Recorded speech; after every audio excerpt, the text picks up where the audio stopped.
ನಾವು ಉಳಿದಿರುವುದು ಯೆಹೋವನ ಕರುಣೆಯೇ, ಆತನ ಕೃಪಾವರಗಳು ನಿಂತು ಹೋಗವು. ದಿನ ದಿನವೂ ಹೊಸ ಹೊಸದಾಗಿ ಒದಗುತ್ತವೆ, ನಿನ್ನ ಸತ್ಯಸಂಧತೆಯು ದೊಡ್ಡದು.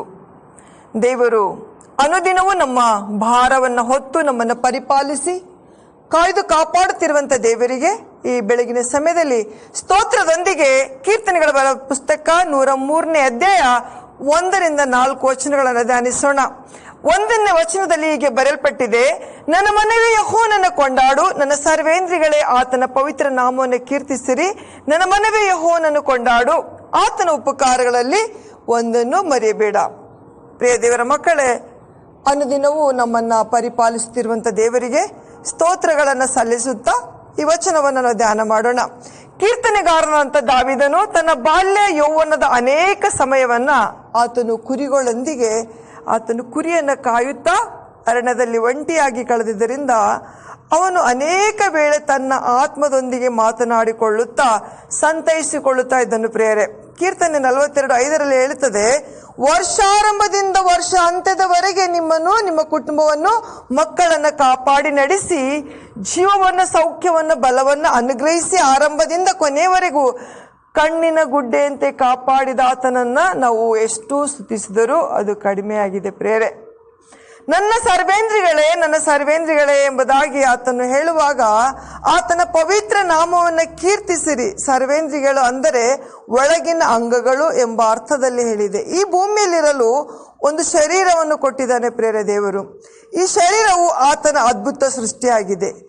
ಕೀರ್ತನೆ 139:14-15 ದಾವೀದನು ಹೀಗೆ ಬರೀತಾನೆ: ನೀನು ನನ್ನನ್ನ ಅದ್ಭುತವಾಗಿಯೂ ವಿಚಿತ್ರವಾಗಿಯೂ ರಚಿಸಿದರಿಂದ ನಿನ್ನನ್ನು ಕೊಂಡಾಡುತ್ತೇನೆ.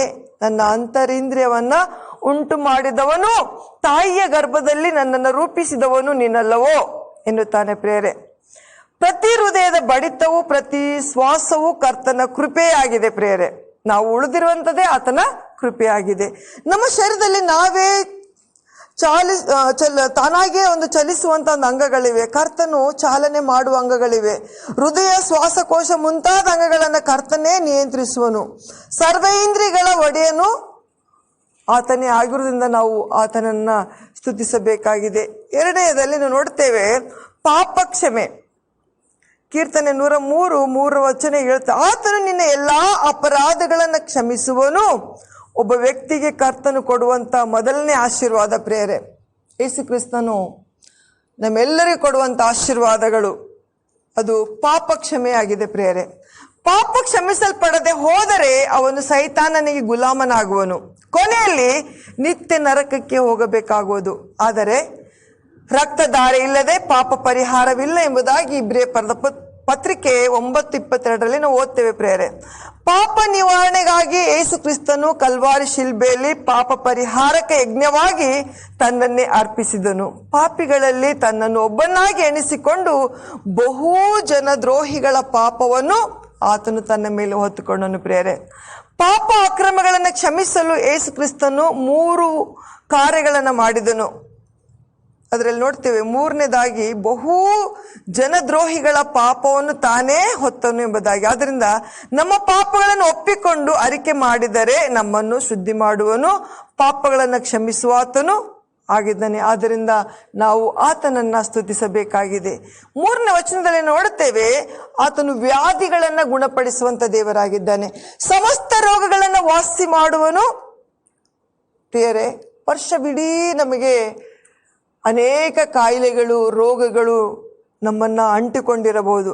ಆದರೆ ಎಲ್ಲಾ ಬಲಹೀನತೆಗಳು ಉಂಟಾಗುವಾಗ ನಮ್ಮ ಕರ್ತನು ಅವೆಲ್ಲವುಗಳಿಂದ ನಮ್ಮನ್ನು ಗುಣ ಮಾಡಿ ಆರೋಗ್ಯ ಕೊಡುವಂತ ದೇವರಾಗಿದ್ದಾನೆ. ದೊಡ್ಡ ಕಾಯಿಲೆ ಆದರೂ ಚಿಕ್ಕ ಕಾಯಿಲೆ ಆದರೂ ಆತನು ಎಲ್ಲವನ್ನು ಗುಣಪಡಿಸಲು ಶಕ್ತಿ ಉಳ್ಳಂತ ದೇವರು ಆತನು ನಮ್ಮ ದೇವರಾಗಿದ್ದಾನೆ.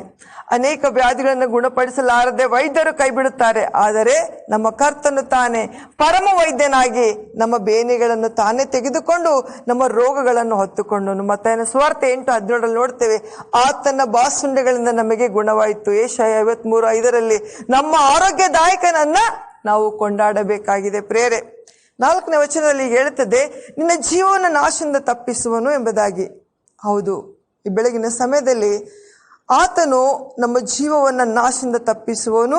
ಆದಿಯಲ್ಲಿ ಕರ್ತನು ನೆಲದ ಮಣ್ಣಿನಿಂದ ಮನುಷ್ಯನನ್ನು ರೂಪಿಸಿ ಅವನ ಮೂಗಿನಲ್ಲಿ ಜೀವ ಶ್ವಾಸವನ್ನು ಊದಿದನು ಪ್ರೇರೆ. ಆಗ ಮನುಷ್ಯನು ಬದುಕುವ ಪ್ರಾಣಿಯಾದನು. ಆದರೆ ಮಾನವನ ಪ್ರಾಣಕ್ಕೆ ವಿರೋಧವಾಗಿ ಅನೇಕ ದುರಾತ್ಮಗಳು, ಮಾಟ ಮಂತ್ರಗಳು, ದುಷ್ಟ ಕಾರ್ಯಗಳು ಹೋರಾಡುತ್ತಾನೆ ಇರ್ತವೆ ಪ್ರೇರೆ.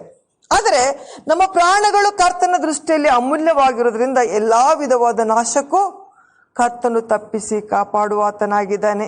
ಯೇಸು ಕ್ರಿಸ್ತನ ಹೊರತು ನಮ್ಮ ಪ್ರಾಣವನ್ನು ಕಾಪಾಡುವವರು ಈ ಲೋಕದಲ್ಲಿ ಯಾರು ಇಲ್ಲವೇ ಇಲ್ಲ ಪ್ರಿಯರೇ.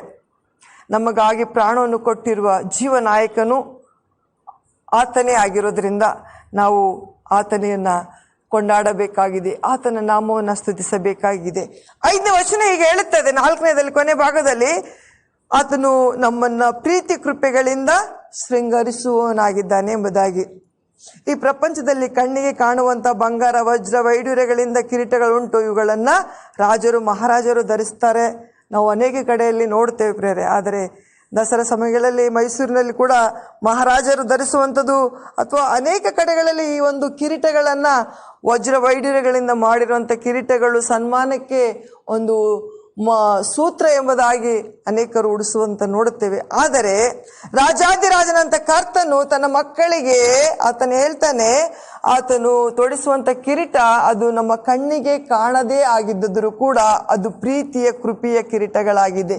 ಪ್ರೀತಿ ಕೃಪೆಗಳೆಂಬ ಕಿರೀಟವನ್ನು ಮಾತ್ರವಲ್ಲ, ಅದರಲ್ಲಿ ಪ್ರಭಾವಮಾನವೆಂಬ ಕಿರೀಟವನ್ನು ಕುರಿತಾಗಿ ಹೇಳಿದೆ. ಇವೆಲ್ಲವನ್ನು ದಾವಿದನು ಯೆಹೋವನನ್ನು ಕುರುಬನಾಗಿ ಮಾಡಿಕೊಂಡಿದ್ದರ ನಿಮಿತ್ತ ಕರ್ತನ ಎಲ್ಲಾ ಕೃಪಾ ಆಶೀರ್ವಾದಗಳಿಗೆ ಪಾತ್ರನಾಗಿದ್ದನು. ಕರ್ತನು ನಮ್ಮ ಕುರುಬನಾಗಿ ಆತನು ಪ್ರತಿದಿನವೂ ನಮ್ಮನ್ನ ಪರಾಮರಿಸುವನಾಗಿದ್ದಾನೆ. ಆದ್ದರಿಂದ ಆತನನ್ನು ಎಡೆಬಿಡದೆ ಸ್ತುತಿಸೋಣ, ದೇವರ ನಾಮವನ್ನು ಘನಪಡಿಸೋಣ.